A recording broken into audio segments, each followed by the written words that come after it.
ছোলা মুগের ধোসা। যারা ডায়েট করছেন তাদের জন্য কিন্তু এটা একটা পারফেক্ট ব্রেকফাস্ট, কারণ এতে আছে একদম লো কার্বস, খুবই হেলদি।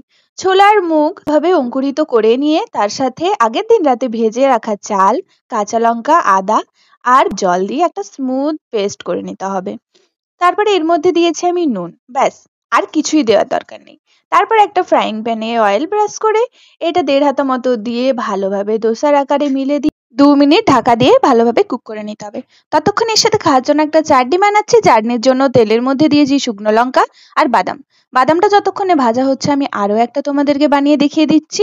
প্রথমে অয়েল ব্রাশ করে তারপরে 1.5 হাতা ব্যাটার দিয়ে ডোসার আকারে মিলে ঢাকা দিয়ে রাখবো। বাদামটা ভাজা হয়ে গেছে, এর মধ্যে দিয়েছি রসুন, টমেটো আর নুন, হলুদ। তারপরে এটা খানিকক্ষণ নরম হওয়া পর্যন্ত টমেটো কুক করে নিতে হবে। এদিকে আমার ডোসাগুলো রেডি হয়ে গেছে। এবারে চাটনির মিশ্রণটা মিক্সিতে পেস্ট করে নিলেই খাওয়ার জন্য কিন্তু একদম